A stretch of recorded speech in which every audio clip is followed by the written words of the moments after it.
Good evening. This is Dr. Mary with 4 Points Family Chiropractic.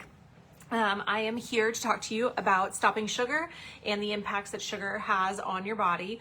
Sorry to come to you a little bit later. Meta seemed to be having a little bit of a problem today, so like Instagram and Facebook weren't letting me do stuff. So we're doing it in the evening instead, which by the time you're watching this might not even matter.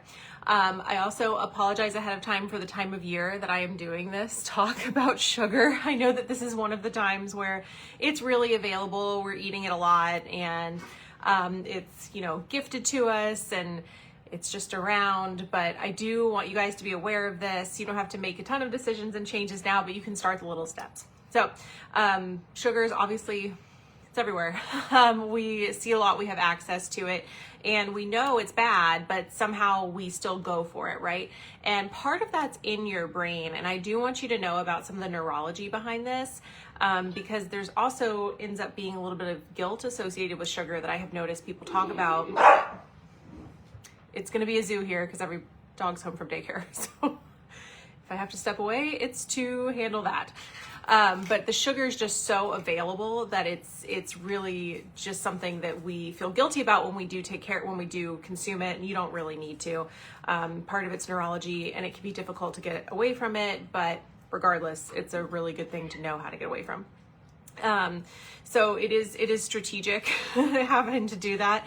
But the reward system in your brain is a big thing that you have to kind of battle.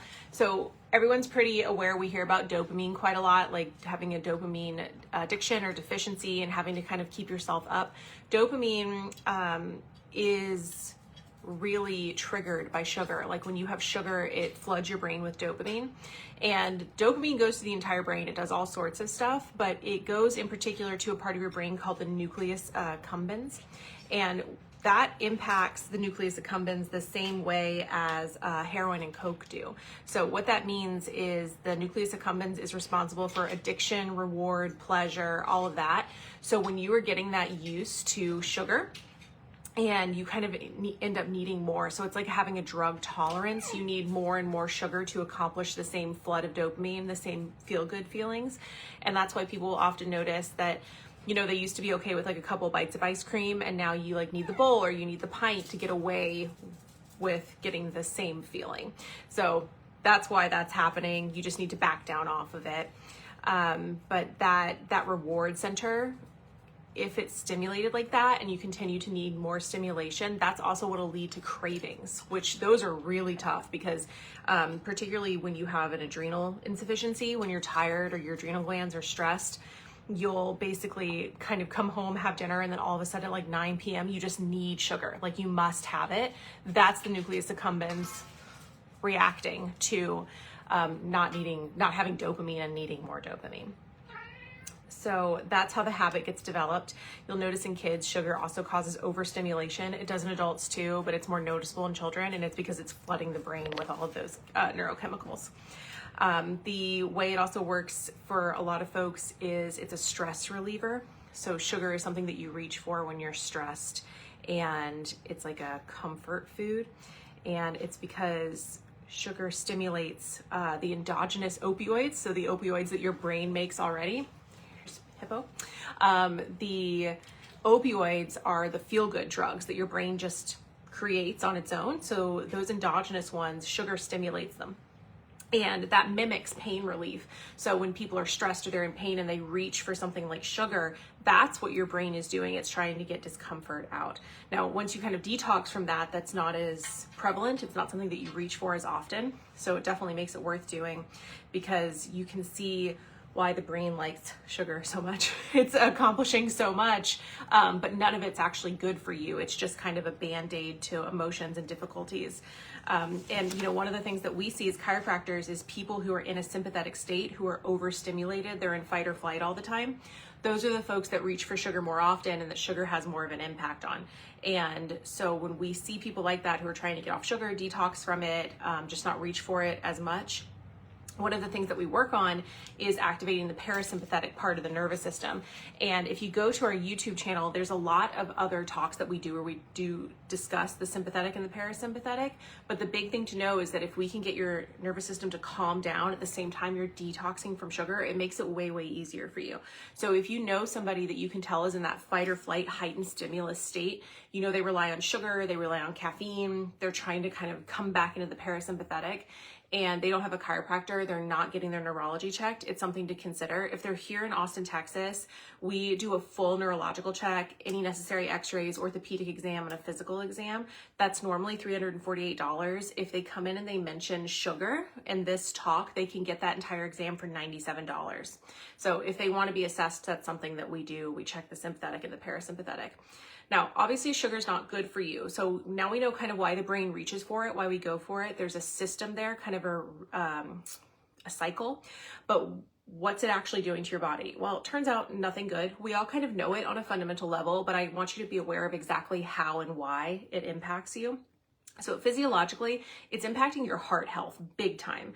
And the way it does that is sugar creates an insulin resistance. So the sugar comes into your body, it needs to get into the cell. Your cell becomes sensitive to that, and your body needs more and more insulin to shuttle the energy into the cell. So then you just have sugar kind of free floating in your body. You have insulin resistance.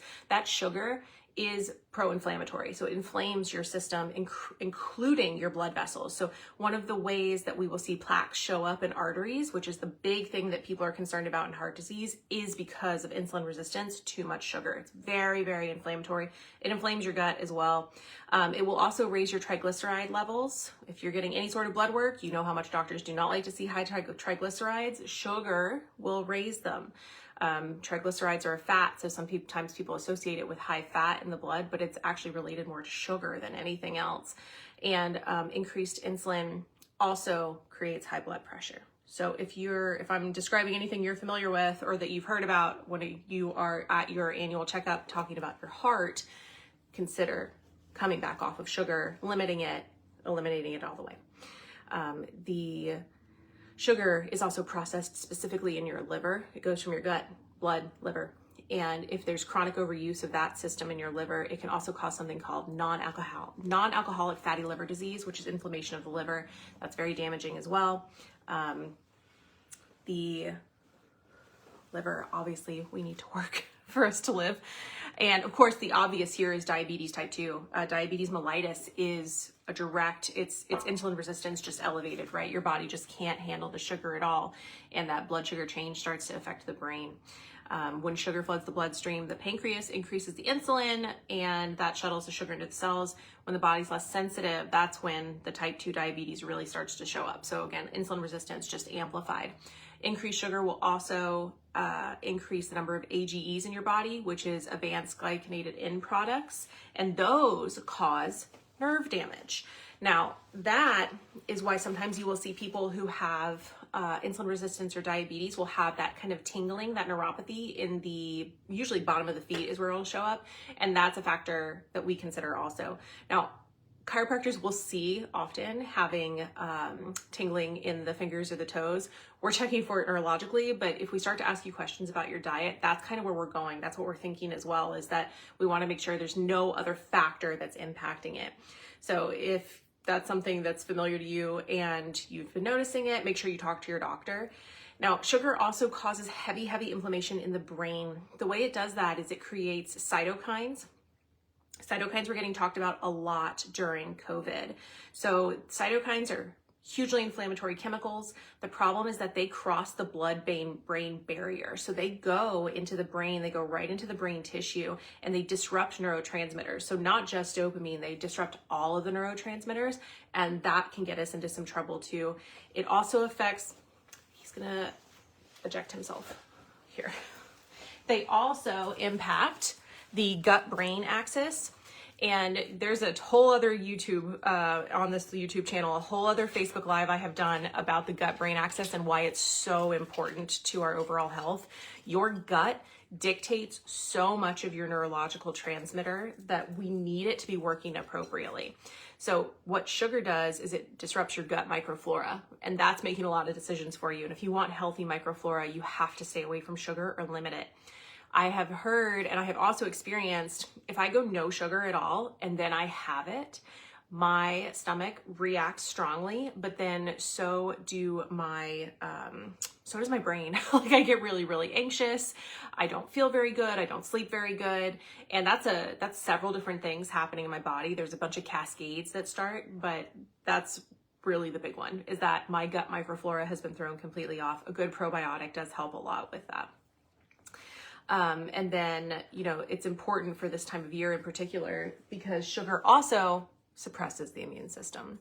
Now, here in Austin, Texas, we've been having quite a bit of weather changes. So we've been having kind of like a warm day and then a couple cool days and a warm day. And, we froze last night.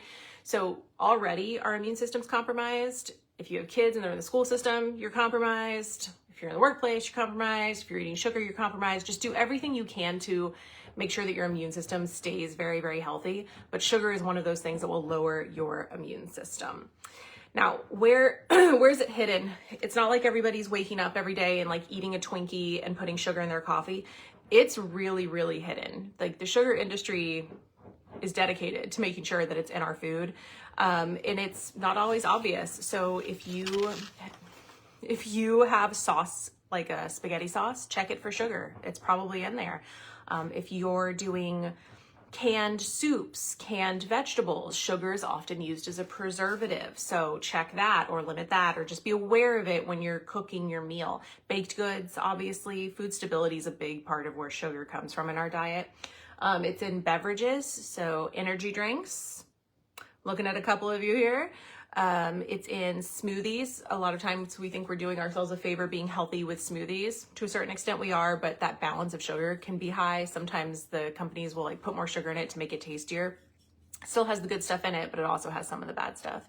Snacking is really where we get into some trouble as well.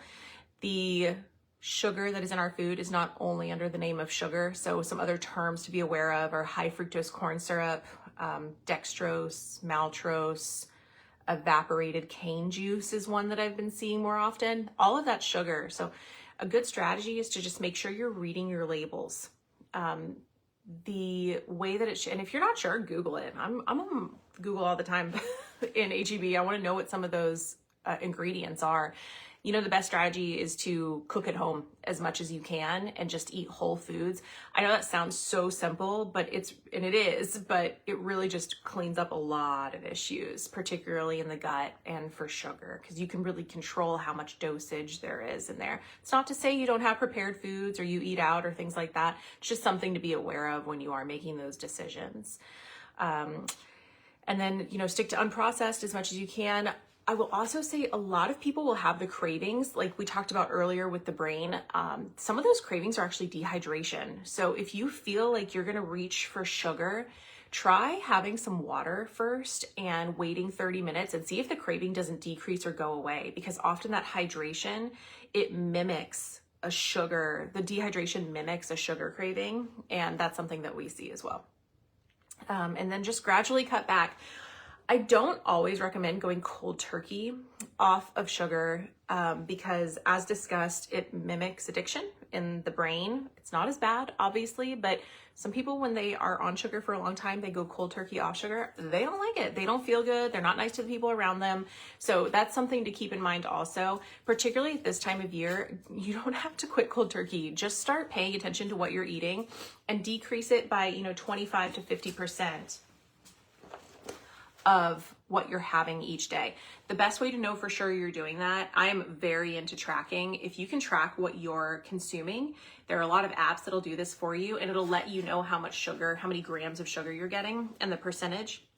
And then you can start kind of seeing where it's coming from. So like, say you stop and get a Frappuccino every day, switch to just a coffee or do nothing, and you'll automatically see that number drop. And then you can kind of control how much you're starting to decrease, but start by decreasing like 25, 50% how much you are having. And then by the time you get to January, hopefully you're ready to join us doing the standard process cleanse. And if you tune in next month in early January, Dr. Neblett's actually going to be doing a special Facebook Live talking about the standard process cleanse. We do it together every year as an office. It's a lot of fun. The cold turkey part off of sugar though is the hardest part, I would say. So if you start that process now, it's much, much easier to do. And if you start to kind of cut gradually, you're also training your taste buds and your brain to not go looking for the craving, because that's the hard part when you go cold turkey. So again, if you know anybody who needs help getting off of sugar, who's having trouble with like the neurological brain function, the fight or flight, we are definitely here to help. If they are not here in Austin, let us know. We will find them a doctor. But if they are in Austin, they want to get their nervous system checked, for 4 Points Family Chiropractic, we'll do a full exam. We do a neurological check, any necessary x-rays, orthopedic testing, physical testing, and an exam. And then we review it all with the patient. That's normally $348. If they call in and they mention sugar or this Facebook Live, they can get all of that for $97. So thank you for tuning in. So sorry it was late. If you have any questions, let us know. We are more than happy to answer them. And I'm sorry, my animal decided to crash this. This is Hippo.